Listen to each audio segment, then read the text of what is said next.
Good evening and welcome to Zoom In on a Fresh Conversation. My name is Donna Gray Banks and I am your host. Our special guest tonight is Mr. Derrick A. Butts, co-author of Prostate Cancer, A Family Affair, and president and co-founder of the Prostate Cancer Awareness Alliance-DMV, and a 6-year proactive prostate cancer survival. He has a new birth date of April 19th.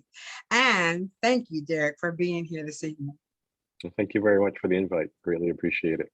So tonight, Zoom In on a Fresh Conversation is brought to you by Iris Diamonds, LLC, and Mr. Milton McCulloch, author of Love and Emancipation, L.D. Robinson, owner and operator of Ladero Press, and Angie B. and Bar T Productions. Please join me at the Museum of the Arts this Thursday when we will bring a Black Artist Talk series to life. Sculptor Brian Owens will be there this Thursday, May 26th at 5 p.m. Please join us. He is a fabulous sculptor. I've never met a sculptor in my life. I'm really excited about being a part of this Black Artist series. If you have any questions for Derrick, please leave them in the chat box. And this conversation is being recorded. So good evening, Derrick. Please take a moment and give our audience a brief background. Thanks again for having me on. I greatly appreciate it. I've been pretty much, living my life, trying to do things as much as possible. The whole thing about prostate cancer is understanding you're not going to die from it if you catch it early. Yeah. And one of the things I try to tell people, there is a quality life after prostate cancer. When you look at the statistics, I mean, the American Cancer Society expressed in 2021, there was over 134,000 prostate cancer cases and roughly about 34,000 deaths. And then in the 2022, they expressed roughly 268,000. So roughly an 8% increase from before was actually 234,000, but roughly the 8% is significant. And when you look at it, they figure any man, if you live long enough, 1 in 8 men will be diagnosed with prostate cancer. And if you're a Black man and have in this country, you'll probably 1 in 5 chance of getting prostate cancer. If you're a Black man with family history of prostate cancer, will be 1 in 3. And I happen to be that 1 in 3. Yeah, and so their first question is, how did your father's prostate cancer journey impact your decision on how you looked at prostate cancer? So my father was diagnosed in 1994, and it was one of those things with his generation, they really expressed things that ailed them. So I didn't find out about my father's prostate cancer procedure until after it was done. And it was one of those things, yeah, it was shocking. He was in Connecticut and I was in DC, but I did not find out until afterwards. And it was kind of disturbing because something like that cancer, you want to be there for your family members as much as possible. But my father instilled in me, I was 38 at the time, this is something that all of us will probably get eventually. And he really focused and really embraced the fact you need to be more proactive with your prostate health and know your numbers. So at age 38 is when I started getting my numbers checked. So that was one of those things. It was important because I wanted to make sure I was understanding any changes that were going to take place. And with that, I wanted to make sure that if there was a change taking place, I can be on top of it and be ready to do something with it. Did I read somewhere that your father's father may have had it and was not diagnosed correctly, or?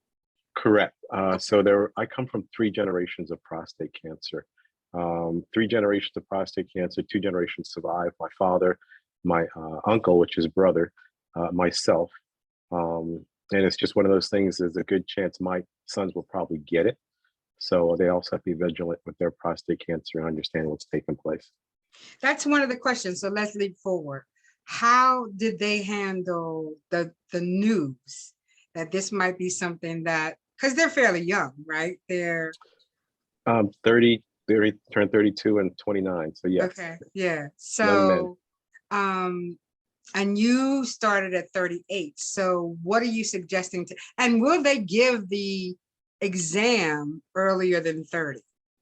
If you ask. So if you have a family history of prostate cancer, that's one of the things you have to ask. And if your doctor's not asking, one of the things we do with our nonprofit is really help men advocate for themselves and know what questions to ask their doctor of their doctor if they should go in to get an exam. And especially if the doctor's not asking for the family history, let them know what your family history might be.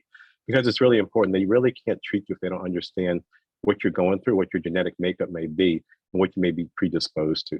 So it's important for you to share that information so they can help you better understand what signs or symptoms to look for, but also really just kind of make sure you're going to get a good treatment or have treatment options by catching it early. And the only issue I have with that is there are families who are in situations where the father's unknown, right? So Correct. there's no medical history. It's not like women who we automatically get a mammogram at a certain age. It doesn't matter whether whether you've had cancer in your family or not. Right. And I would think that the advocacy would be, do it anyway, right? Yeah. So if I've had that question before asked where people have said, well, I was adopted, so I really don't know my biological father and don't know the family history of my family. So in one of those cases, you really need to understand and really coordinate with your doctor and say, I don't know. I would like to know just in case it should be part of my family gene system. How do I really understand it? Well, you understand it by learning to detect it, first of all, and establish a baseline for what your PSA may be, your prostate specific antigen. Because it's only then, if you look at that and see how the numbers change over a period of time, that you can really track that something's really taking place in your prostate. Otherwise, you'll never know. And what we try to help men advocate, you really don't want to wait until you start feeling pain or some sort of sensation or having trouble urinating or frequent urination, waking up in the middle of the night. You really want to know what's going on with your body, because prostate cancer is a silent killer. It's one of those things. I was asymptomatic when I was diagnosed. And the only reason why I knew there was an issue is because I was tracking my numbers and my PSA numbers spiked. It literally went from 3.32 to 4.32 in 1 year. And that was significant. So to have that increase over that shorter period of time, 1 year, that's short, but I found out after the fact my cancer was aggressive. Mm. And so let's talk about the tests that are taken. You can do it rectally now and through the blood. So which one, now that you've gone through this journey, which one do you recommend? Well, you have the PSA is a blood test, which is taken, and the digital rectal exam is if you should have a high number in your PSA. The doctor's really checking to see if your prostate is smooth and checking for nodules or tumors that may be within your prostate. So one works hand in hand. Usually most doctors will do the PSA first, and the digital rectal exam will only be if they see something or change in your PSA. Normally they just don't do a digital rectal exam without doing the other, unless you're an older person. It goes hand in hand. Okay. Correct, but they'll primarily do the PSA reading first because it is a blood test, a little less invasive, but it also will give you a better understanding just how your numbers are tracking from one check to the next. And usually they do it annually, unless you have your numbers start to rise. They may do it every 6 months. That's going to depend on your doctor and also the insurance you may have. Tell me what a Gleason score is. So the Gleason score is a determination based on when they do a biopsy. They usually take 12 core samples from your prostate. And in doing that, they evaluate each of the grade of cancer within your prostate. So the Gleason score, if you have a Gleason score of 1 to 5, that's considered a low grade. And it's really not something that they're going to work with. They don't see it moving too fast or evaluate moving too swiftly. However, if your Gleason score should be, because they take it on, there's 4 lobes in your prostate, they take it and use one half to give one number and one half to give another number. So your Gleason score may be 3 plus 3, which would be 6. Now, if it's a 6, that usually means there's a low grade of cancer that may be within your prostate. And it's something they want to watch, but it's not something to be alarmed of. However, it's a 7 or higher, it's going to kind of flag your doctor, let you know this is something I really need to track and better understand, because they want to look at the grade of cancer. That means it's a little bit more aggressive. And the chances are, because it is a 7 or higher, it can spread. And what they want to do is try to catch it and treat it before it actually spreads throughout the rest of your prostate or metastasize and spread inside your body. So in most, I can only go from my experience as a woman, when my friends have been diagnosed with breast cancer, I guess it's enclosed in a alcove, let's just say, right? Right. And so it isn't until, and when they say to watch it, right? So we're going to Yes. watch it. So is it when it becomes outside of the alcove that there's an issue? Is there I guess I'm saying when they said we're going to watch it, what does that mean? Does it have to come out of somewhere? Does it have to actually spread? Does it change in the way it looks? I mean, I just don't understand that. Let's watch it. So for urologist term, they call it active surveillance, and that's what the watching term. And usually if your cancer is a grade 1 or Gleason score 6 or less, they'll do active surveillance to kind of just monitor to see if there are any changes within the grade of the cancer that may be in your prostate, or if there are changes with the speed at which it actually grows within your prostate. So those are kind of things they're looking for. And active surveillance is a term that they use when they don't want to do any type of treatment just yet, but they really want to see how fast the cancer is going to spread, or if it's going to spread at all. Some people may have grade 1 or stage 1 cancer for years before it actually does something. And depending on your family history is another thing to look at also. They don't want to perform a procedure or surgery for you if they really don't have to. So that's one of the things they're going to wait and see how the cancer is really going to move within your body. And everybody's going to have a different rate. As cancer doesn't have a steady growth rate or growth factor, so everybody's going to be differently. So they really, your active surveillance journey may be different from somebody else's. So in your book, you talk about preparing for your prostate cancer treatment. What was your preparation? What did that look like? So the preparation is, it's like anything else. So I'm also a martial arts instructor. I've been doing martial arts for 50 years. And I'm also an avid cyclist.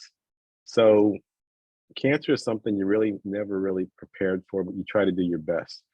So when I first found out I was diagnosed with cancer, I was actually at a cybersecurity conference in Georgetown. And I got the call from the nurse to say, "Mr. Butt, sorry to inform you, but you have prostate cancer."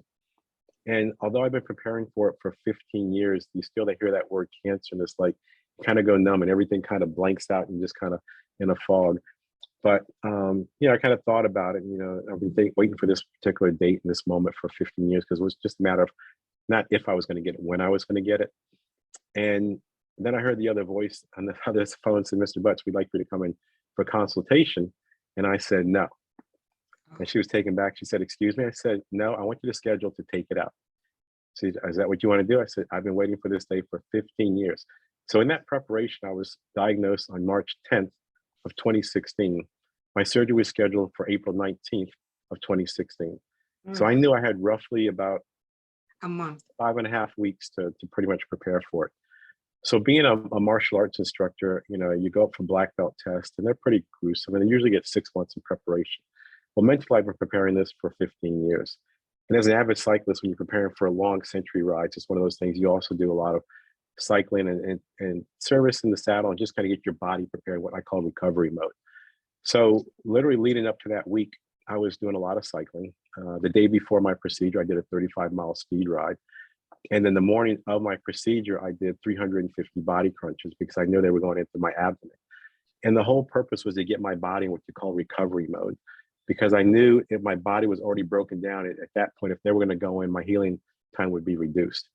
Went in for the surgery. Had it that morning, went at 7:30, out by 1:30 that afternoon. And the goal was, they said, "Well, Mr. Butts, you have to walk around the recovery ward, at least do 1 mile's worth of laps." I said, "Okay, I can do that." But the day after? No, the day of. The day of. The day of, yes. So that afternoon, I had to do 8 laps.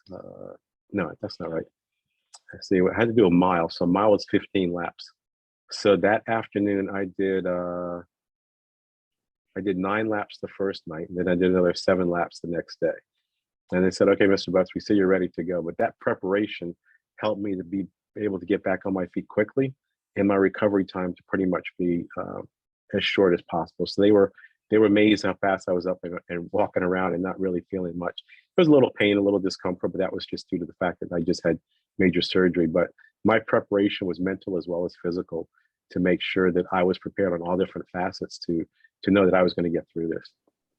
Now you were preparing for 15 years. So when the call came, and I know you've been married for some time, how is that conversation started with your partner, your wife, your significant other? Because I think that's the hardest conversation for most men to say, okay, this is where I'm at. How do you start translating that conversation? So Yours was probably a little easier because it was expected. Yes, because my wife Diane saw what my father had gone through, and she said, "Well, we're going to prepare for this." So she was my cheerleader. She was there the whole time. She was involved, even with the doctor's visits, going to the doctors and asking, questions and other things. And the other thing is, the first doctor that I had, he was an older gentleman. He was also a prostate cancer survivor, but he wanted to do active surveillance. And for me, that was not something I wanted to do. As a Black man with a family history of prostate cancer, the last thing I wanted to do was active surveillance. So my wife went with me to those those meetings. She went with me to my second opinion doctor, who was another doctor who was, he's a little better. He said, well, when he looked at my MRI, he said, I can see there's something there, but I'm really not the best person to discern what I see, but I know somebody who is. He actually recommended me to go to NIH, National Institutes of Health. And from there, they had a state-of-the-art training center facility where they trained doctors and urologists on how to deal and spot prostate cancer. So when I sent my documents over, they looked at it, and she went with me to those visits too, to really kind of understand, because, sometimes, like I said, men, you tune out, and it's just a natural fact. But when they're talking about cancer and treatments and things, you want to make sure everything is captured. And my wife was there to capture everything that I thought I might have missed. So it was a partnership and really going through this, because it is a journey, and it's a journey you as a man should not be doing by yourself. It's one of those things. You cannot really go through cancer by yourself. There's the highs and the lows. There's the recovery period. There's time you just need somebody else to lean on, and to have your spouse, significant other, a very close friend is going to be very important to help you get through that journey. And so you talk to men, multiple men, about their diagnosis and what happens next. Do you think that that's one of the hardest conversations that they have to have? Have you, in talking to them, is that the hardest conversation? I think the hardest part is when men are going through this journey.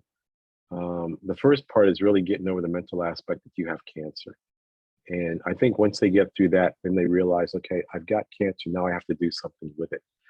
So the hardest part is really trying to figure out what's going to be the best treatment for me and my family. And one of the things we do with our nonprofit, the Prostate Cancer Awareness Alliance, is really help men to understand, know your options. So if you catch your prostate cancer early, stage 1, stage 2, stage 3, before it metastasizes, it's easier to look at the different options that may be available, because that's going to give you the best quality of life, knowing that you have control and what you can choose to move forward. Unfortunately, some men, if they wait too late or don't get their PSAs checked annually, when they do go to get checked, sometimes it is too late and the cancer's already started to metastasize. So your options as far as treatment will be minimized. Usually radiation, some sort of cyber knife, chemotherapy, but it's limited. Hormonal therapy is another treatment they go through, but you really want to have more options that you can really work with. So if the cancer should recur, you have other things or choices you can actually choose to help battle the cancer. It's still within your body. So since you decided to do what some people think is a little radical, to have it taken completely out, did that eliminate you from having to have radiation or chemo? Correct. So I had a radical prostatectomy, and what that is complete removal of the prostate. So my father had a radical prostatectomy pre-robotic, so his was more of open surgery. And the problem with that was there's still people that do it today, but the problem is the recovery time is a little bit longer. When they're using the Da Vinci robot, the recovery time is actually shorter, because then you can actually, they go in, they put 6 holes around your abdomen. They extract the prostate out through your belly button, but there's less scarring, there's less cuttage, there's less bleeding, and there's just less recovery time, because it's less invasive as far as them going in and moving organs around to get to your prostate. And looking at that, the radical prostatectomy is something that I chose because as an active person, as I mentioned, I'm a martial arts instructor. I have an active lifestyle with cycling, family. I like to travel. The last thing I wanted to do for me and my family was have to keep monitoring it. And I know with certain options, you will have to keep going back and monitor it. So I said, I just want to get it out. And if it's not there, it can't come back. And the fact that they caught it early is true. They caught everything early. They took everything out. They snipped a couple lymph nodes. But what I did find out, which was interesting, when I was diagnosed with stage 2 prostate cancer. However, when they went in, I found out I was actually stage 3B, which means the cancer had actually exited the prostate and was contained in the seminal vesicle just outside the prostate gland. So even though it was still contained, they call it 3B because it was outside the walls of the prostate. So if you look at that, you've got, 1, 2, 3, 4. 4 is where it's actually metastasized. So I was just one stage before it actually metastasized. So the early detection, the radical prostatectomy made sure they caught it. They caught it early, and they were able to check to make sure there was no other lingering cancer cells within that particular area. And every year that I've gone to get checked afterwards, I've been prostate cancer free. That's undetectable, which has been great. So for the mere mortal men, ones that don't cycle, the ones who don't have martial art black belts, what is their preparation? What do they do? So a healthy lifestyle is what it really boils down to. I mean, if you're taking care of yourself, you're looking at what you eat, those are key things to start. And it's a mindset when you look at it. It's not something you're gonna do on a dime. So for me, my healthy lifestyle actually started in 2002 when the doctor said your cholesterol is high. You got two choices. You either change your diet or I put you on a statin. I didn't want the statin route, so he gave me 45 days. My cholesterol went from 204 to 166 in 45 days just by changing my diet. So little things that men can do just on some diet change, lifestyle changes, things that you put on your body have an effect on how your body reacts to it and how your body processes it. So for me, it was not just the working out, being more vigilant as far as how I treat my body, but exercise. Exercise is a big part. Getting enough sleep, making sure you have some sort of weekly regimen to exercise and really take hold of your prostate cancer journey, just your health in general. And it's really not just knowing your numbers for your prostate, but it's really knowing all your numbers, your cholesterol numbers, your diabetes numbers, your heart rate numbers, and everything associated with your body, because those all come together to create a healthy individual. And if any one of them go sideways, you need to understand what you need to do to treat that and understand what the options may be to actually get better.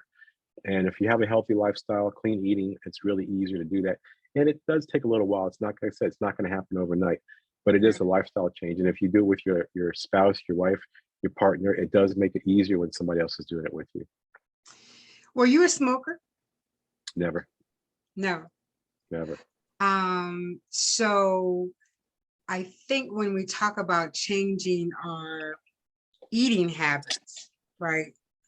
That really has nothing to do with prostate cancer. It has to do with something we should do in the first place, right? Correct. Yeah. And so that, you think that's the hardest part for men, giving up the what we would call a melanin menu and lifestyle, right? I mean, in your discussions with the guys, is that hard for them? The mac and cheese, Well, it looks at, I mean, you have a lot of different options. You have those that are vegetarian, you have those that are vegan, you have those that are pescatarians. I'm pretty much a pescatarian. So I've given up all red meat, pork, and just pretty much eat fish. But it's certain types of fish, the salmon, the sea bass, the tilapia. And I don't eat it fried. I usually eat it grilled or baked. Because that all contributes to the added fats that you put into your body. When you look at things like, back in the day, the pork chops and the roasted pig and the southern barbecue sauce and whatnot, it's all good. But at one point, look at it's good to what extent, if you know it's affecting your health. And like I said, a lot of times men will wait until something ails them before they actually will do something about it. And what we're trying to help and understand is you really need to be proactive with your life. So one of the kind of the scenario I give them, I say is, do you really want to play chess or checkers when it comes to your health? And if you look at it, you're playing checkers, and checkers, you're really waiting for your opponent to make a move before you determine your own, right? But if you're playing chess, you're really trying to think two or three moves ahead. You're strategic and about how to defeat your opponent. In this case, your opponent's cancer. So if you know your opponent's cancer and you want to defeat them, you really need to kind of outthink, what would I do if cancer were to start to present itself? Well, how would I know if cancer was going to present itself? You start asking yourself these questions. Well, I need to detect it. Well, how would I detect it? I need to go get a PSA. Because last time I had a PSA, I need to go get one now because I haven't had one in a while. So when you start asking yourself these questions, it really becomes more self-evident of things that you need to do to get your lifestyle and your body in order, to get some sort of mind lifestyle change you can adopt. And like I said, everybody's lifestyle change is going to be different. Like I said, for me, with my cholesterol, it was cold turkey. But everybody else, is a gradual change. Do it in stages, because you want to do something that's not going to be a fad where, you quick weight loss and then you gain it all back. You want to do something that, how can I start it and sustain it moving forward? And I think that's really important, the mental aspect. How can I sustain it moving forward, as opposed to do something quickly and see quick results, as opposed to long term. You're really in it for the long game, not for the short game. And so, since this is Zoom in on a fresh conversation and we talk about books, we must take a minute to talk about your book. And I want to talk about your writing experience. You were self-published, is that correct? Correct. Through Amazon. Yep. Through Amazon. And so when you said to your dad, let's write this book, what did he say? Actually, my dad was the one that told me. No, really? Okay. Yes. The morning that I was in the operating room and getting ready to go down to my surgery, he told me I started writing this book on prostate cancer. And I said, really? He started writing it. He had already started. He didn't tell me. Okay. Another thing he didn't tell me. Another thing you didn't tell me. But he started writing this book. And when he was writing the book, he said, I started writing this book on my prostate cancer journey. And I said, interesting. I said, well, I'll tell you what, since you've written on your journey, I'll write the second half of the book and I'll talk about my journey. And that will give people different perspective, because his surgery was in 1994. Mine was in 2016. And then I got my uncle involved too. His was in 2005. And all three of us had different prostate cancer procedures, and all of us had 3 different outcomes. So the book really kind of we talked about prostate cancer family affair. It was really looking at the family aspect of what we've gone through as a family, between my father and his brother, and then my father and me as his son, and what we experienced moving forward. When you decided to write the book, what was the hardest chapter? I would say the hardest chapter was really kind of looking at, as I was writing it, because I was writing it as I was going through it. So I didn't really know how it was going to end. So I figured I'd do it for 2 years to kind of give a 2-year snapshot of what my journey was from before I was diagnosed, when I was diagnosed, when I was treated, and then what happened after I was treated. So you have the pre and then the post surgery.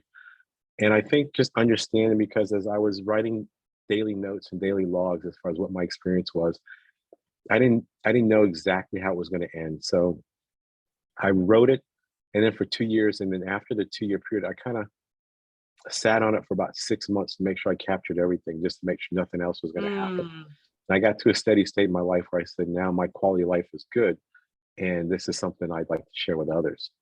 And it took me a good, I would say almost 9 months to a year to really kind of put it together, join my father's section, making my uncle's section, making it flow. So somebody reading it could say, look at it and really understand what we'd gone through, the highs and the lows. And the other reason is, when we looked at this, when you look at the books written by Black African Americans who have gone through this, there really aren't any who weren't written by doctors. There was every book that we saw for prostate cancer survivors written by doctors, had a lot of medical jargon in it, and they were usually between 200 to 400 pages long. And we said we really didn't want to do that. We wanted to write a book that could be easy for someone to pick up and read it, just as you and I are having a conversation, but also something that could give them some insight on questions they could ask their doctor, questions they could share with their loved ones, things to think about. What are the possible treatments that are out there, knowing that treatments have evolved, and just what they could possibly expect, knowing that everybody's outcome is going to be different, but give you some sense of hope that there is life and a quality of life after prostate cancer. And that was really the purpose of the book, to share with others what our journey had been and know that we were survivors. And prostate cancer is not a death sentence. And there is a good quality of life that you can obtain afterwards, but you have to prepare for it, just like anything. You don't go to the Olympics without training for the Olympics all your life. Right. And you don't go to, anything that of any significance, the Super Bowl, any type of metaphor you want to use, you can do. But everybody takes time to train for that particular event, and it takes time. And you train to the best of your ability, because it's going to be training for the rest of your life. What you put into it, you get out of it. And I think men need to understand that particular aspect of what it really takes to prepare for it. And when I talk to other people, they say I was a little different because I did prepare. A lot of people did not, because one, they weren't aware that it was coming. Right. It just kind of happened. And that's, we also take into account in the book, because my father was diagnosed during a routine exam, and the doctor happened to catch it. But it's one of those things.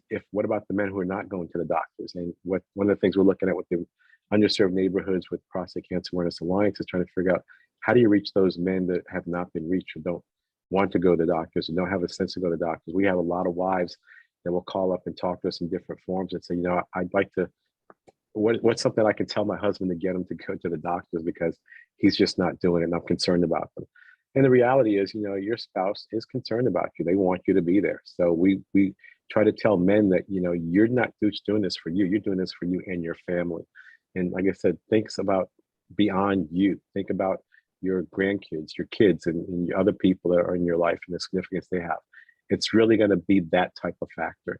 And to write a book where you can just go through it, it's only 57 pages long, and have a conversation about it, just as, plain speak, without having any medical jargon. I think it's a lot simpler to digest, and really kind of figure out, well, what did this person really say? What are they really trying to convey in this message to get the point across? So, we always have problems with editing and illustration. So who edited your book? And tell me about the cover. How many covers did you look at before you decided on the one to go? Oh, man, the covers, we probably went through, I want to say about 5 or 6 iterations of covers before we settled on one from Did you an have an artist. illustrator, or did you just go get I had talked to a few people beforehand, and then I had an actual painter who kind of did a pencil sketching of a prostate cancer thing. And my wife knew a graphic artist, and we went through the graphic artist and 2 iterations of that. So that was about the 5th or 6th iteration. We kind of settled on this is great. So when we talk about Prostate Cancer Family Affair, there were 3 of us. So there are actually 3 men on the cover, and of different degrees, from older to younger. And that was really by design, to kind of show the trilogy aspect of it, because we did come from 3 generations of prostate cancer, and the 2 generations have survived. And of the 2 generations that have survived, there were 3 of us that are currently part of this. And just found out 2 months ago, my brother was actually diagnosed with prostate cancer. So it's going to be something different to work with as well. Younger brother, older brother? Younger brother. Okay. Yeah, I'm the oldest. But you've been through the journey. So yeah, holding his hand is going to be paramount, right? Definitely. Yeah, paramount. And so the cover is simple, right? I thought it was just, it doesn't, you don't look at it and don't want to look at it, don't look at it, right? And so I was glad that it was simple and just to the point. It didn't scare anybody. That would be something that you could pick up and read very, very quickly. So tell me, is there a book 2? Yes, there'll probably be a book 2, and my brother will be part of it. It's one of those things. He's just starting his journey. I've already asked him to start jotting down what he's going through. He's just gone to the doctors to get his pre-op, his surgery scheduled sometime in July. So it's going to be one of those things. We'll capture his journey and add to it. But to go back to the other question you asked about editing, I actually did hire an editor who was really good at going through the book. She actually read through it, probably about 3 times. just kind of make sure it flowed, and it kind of helped me to put things together. Because like I said, this is my first time ever doing this. And my father, he's written 2 other books before, so this was his 3rd time. But just kind of going through it and making sure that, the question is, why would somebody want to read this? And we tried to make sure we had a nice caption on the front so people would look at it, but also the fact, it's written by Black Americans who've gone through this journey. Like I said, when you look at Amazon or just do book reviews, you don't find anything written by just common people. Everything's written by medical doctors or medicalese, and we really wanted something that was going to be simple. Did you go to therapy? Yeah. My therapy is getting on my bike, 2-wheel therapy, get out there, just kind of clear my head and do all that kind of stuff. But I'm pretty open books. I talked to my wife quite a bit about what I was going through, and she was good about asking questions and stuff. And I would tell her, but I have no reservations. I'm pretty much an open book when it comes to my feelings and not hiding them and suppressing them. And I think it's therapeutic to kind of just talk and get things out. Yeah, but Derrick, you're like this unicorn, right? Most men do not do that. So no, they don't. No, they don't. So tell me what one of the questions is, what's your recommendation for the conversation? It has to be started. Would you recommend therapy? And, most Black men won't talk to anybody who's non-melanin. And so that kind of makes the pool of people to talk to very small. Yes, right? It does. So I think it boils back down to your physician. When you're dealing with your primary care physician, if you can look at, first of all, if you have a good relationship with your primary care physician, that's where it starts. And being able to talk to your doctor openly about what you're going through, what you may be feeling, is going to be significant as far as them helping you get through or make recommendations on lifestyle changes or health changes and other things. And if you should be diagnosed with prostate cancer, they're going to be the ones also going to refer you to a urologist. But I think also talk to men. Some men have had female doctors, and they're a little bit reticent to talk to female about male issues. So I think it's one of those things. If you don't have a good relationship with your doctor, is then finding a good friend, maybe if you know somebody else in your family or a friend who's gone through it, ask and talk to them about their journey, what they experience, and really kind of understand it. And that's one of the things I talk about too in the book, and was about talking to men that I mentor, is when you are going through it and you decide on a procedure, ask that particular doctor to talk to a reference. Ask to talk to somebody who's gone through the same procedure you've chosen, who's been a survivor for the last 6 months to a year. And the reason why I do that is so they can get an ideal semblance of what the success rate of that doctor has been, whether that patient is suffering from incontinence, erectile dysfunction, or other type of side effects after the procedure. And granted, you have doctors that are out there that have done thousands of surgeries, but you got to remember, every doctor has done thousands of surgeries, and one time has only done 200. So even if you find a doctor that's only done 200 or 300, ask them what their success rate's been. And again, talk to one of their patients who's gone through this within the past 6 months to a year. Again, everybody's recovery or experience is going to be different, but it gives you some sort of semblance of what your recovery and your experience may be with going with that particular doctor. In one of the videos that we previewed at the Unity Community Day, I think it was the doctor actually, and you can correct me if I'm wrong, he said that they said, oh, your incontinence is going to be 3 months. And then he said it took a year. Yeah. Everybody's different. Yeah, everybody's different. And so I want people to know, every man to know who will be listening, that just because your friend had 3 months in, an adult diaper, doesn't mean that you're not going to be past that journey, but you do get past that journey, just a matter of when. Absolutely. Everybody's different. So they told me the same thing, as you may have leaking or incontinence for 3 months to a year. Mine was actually, it wasn't incontinence per se, it was minor leaking. It was actually a year and a month, and to the day, and it just stopped.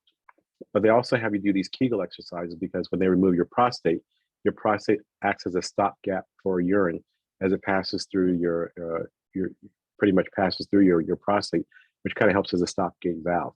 Now that your prostate is removed, you have to use the pelvic floor muscles of your groin to really kind of help control your urine flow.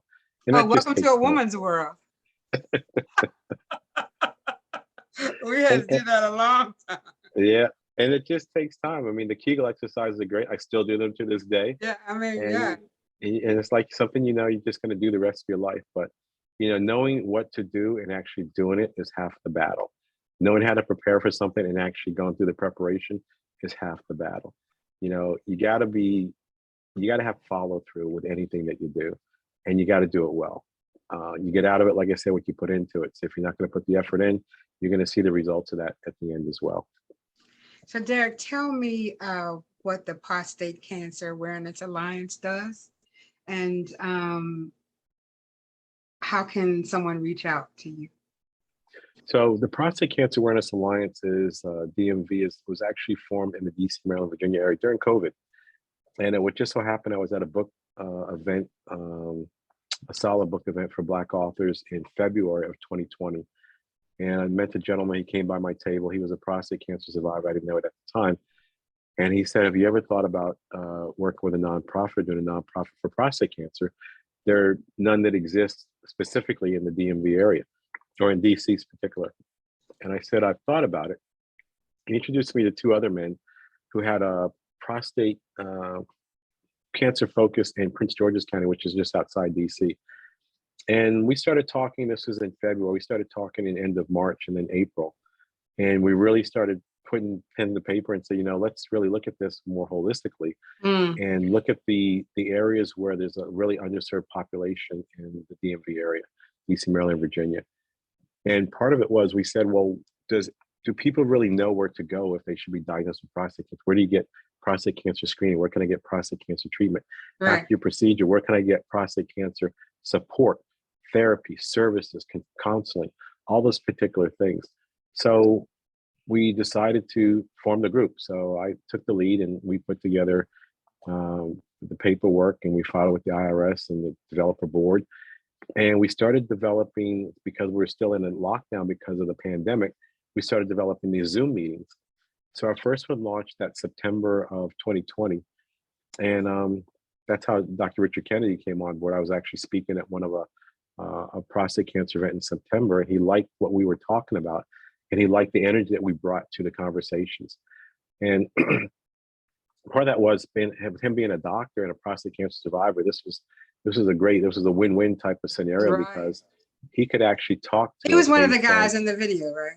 correct. He's one of the Yeah. ones on our website. Right. Okay. So when we started looking at this, we looked at what is an area that's deficient when it comes to telling men and helping men understand and informing them about prostate cancer within their local communities. We looked at it as community focused. And when we looked at that and started talking to men about it, really a lot of them didn't really know what prostate cancer treatment center existed within DC, Right. Maryland, Virginia. So we made it our mission to really start networking and talking to the prostate cancer treatment centers, the prostate cancer hospitals, the prostate cancer clinics, the trials, anything dealing with prostate cancer studies. We had that focus and had a concentration. So we had doctors and urologists come to our Zoom sessions and give talks on different aspects. We had talking about prostate cancer from MedStar. We talked about prostate cancer from Inova, which is one of the northern hospitals in Northern Virginia.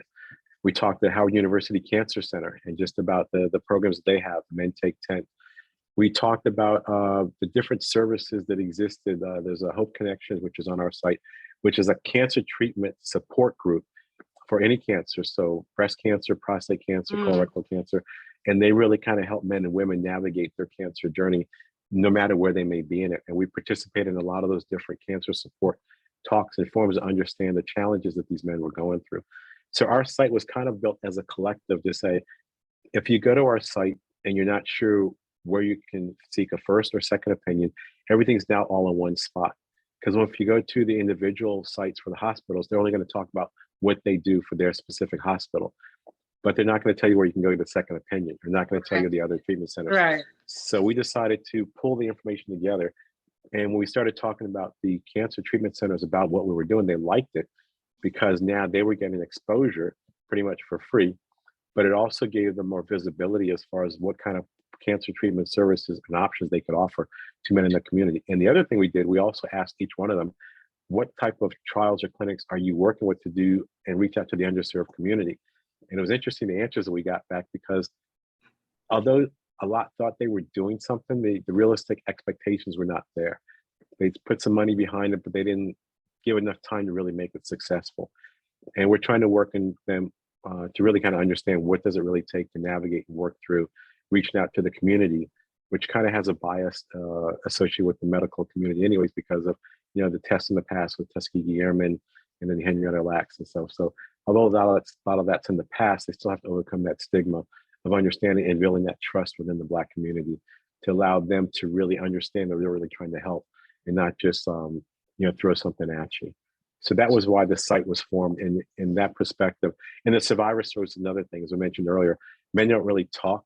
We figured if we had men talking and hearing other men talking about their journey, it would make it easier for men to start opening up and having a dialogue, at least with their physician, the primary care, a friend, their wife, their spouse, whoever it may be, at least start the dialogue. Yeah, they just don't talk about it. I went to a talk, a historical talk one afternoon, and a gentleman I'd known for many years. And when I walked in, I thought, oh my God, he's sick, right? Because, you know, you get that kind of sick look. And I was really surprised that he had not, you know, reached out to talk, but men just don't talk. But that's a whole nother story. So let's talk about these health fairs that we have. Is there a way, because we have tons of them here, we have health fairs, we want people to get their diabetes checked, we want, you know, all the blood pressure and all that. Is there a way in those health fair institutions that we do all the time that a man can have those numbers checked? It has to be blood or it has to be rectal. There's no other way. Okay. Yeah. So there's some where we are. So we're in the DC, Maryland, Virginia area now, but we're also expanding to New York City. And most labs like Quest Diagnostics and some of the others that are out there, they will actually do screening for you. So we would try to contract and work with them. Oh, sometimes really? Sometimes you can get grants to work with them. Sometimes your local hospital. Is that something they can do off-site there? Yeah, that's something they can do on site. Off-site. So it's just a matter of off-site. Off-site. They do it outside the hospital. Okay. But the thing is, they need it if you bring in a laboratory in there to do blood, they usually have to have a doctor or physician on board, and they don't provide that. So that's something you as the health fair host or entity would have to provide that doctor to be part of that. It doesn't matter what the doctor is, as long as it's a doctor. Could be a general practitioner. That I'm not 100% sure of, but usually we have urologists that would engage with those particular things so they can help with that particular part of understanding that and be able to address any questions the men would have. I know in the New York area, the Mount Sinai Hospital has got a grant to actually, they developed a prostate cancer screening mobile unit van. And they go around to the different parts of the city and the different boroughs to actually bring prostate cancer screening to the men in their neighborhoods. So they'll park in the middle of a neighborhood and do screening right there in the van, which is amazing. I know some other states are trying to do something similar, but that's what it really takes. In some cases, if the men aren't coming out to the fairs or the churches or where they can get the screening, have the screening go to them. And I think some of the churches we're starting to work with now also, especially in the New York area, is really kind of figure out how can we get these type of prostate screening services out to the men, out to the neighborhoods. And we also understand a lot of men don't go to church as well. So trying to get their wives to get their men out to the community or the event is also another challenge. But they make it easier by getting to the neighborhood as opposed to them having to go to the hospital is a step in the right direction. We do have mobile HIV units, but we've had them for quite some time. This would be a whole different animal, but something worth looking into, because we know we have huge Mayo here. We have huge. You have breast cancer screening vans also you see around different communities, but you rarely see a prostate cancer screening mobile unit. They're very rare, but they do exist and you have to ask. And some of the things, if you're working with the hospitals locally, ask them what are they doing for community outreach and ask them to be part of your health fair or your health event that may be taking place within your community. Because a lot of them, we are finding if you ask the question, they would like to do it. They don't know how to get started. And they're looking for a vehicle to kind of get started through. So you would be that vehicle to help them reach the underserved neighborhoods and population. And it's one of those things, we're not talking about one and done. We're talking about a sustainment type of thing. You know, we'd like you to come do this at least 4 times a year, once a quarter. Right, quarterly, At the yeah. minimum. And that's going to help develop the relationship, also work with the community, but it's also going to help give them exposure what they're trying to do for the community.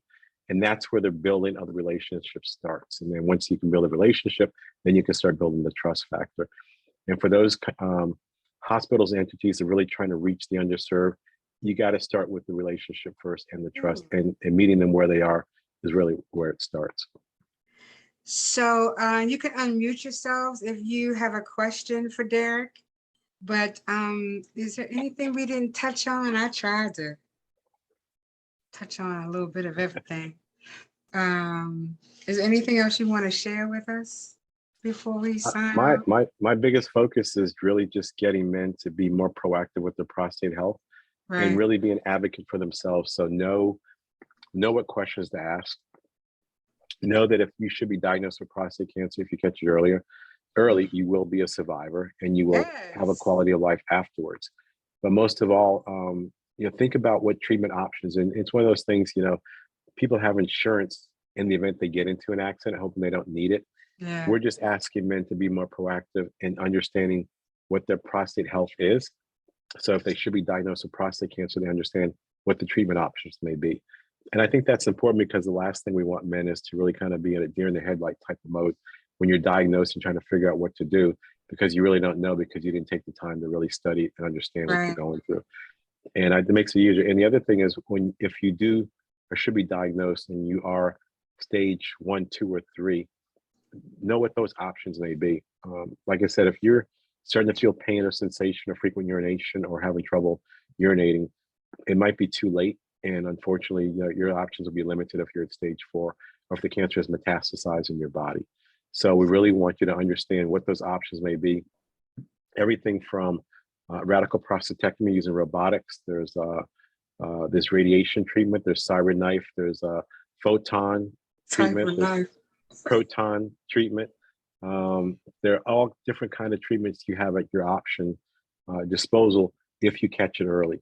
When you do catch it late, your options usually mean you can't do the radical prostatectomy. You have to do radiation, chemotherapy, or some sort of targeted radiation treatment. And depending on how far it's spread, will also determine the outcome. Proton and photon therapy usually can target radiation throughout the body. But again, you'd have to talk with your physician to figure out what would be the best treatment for you. Listen, I know it's 8:57, but what are seeds? He kept telling me about seeds. What is that? So the brachytherapy, and he didn't want me to go to the doctor with him. I kept, okay, seeds.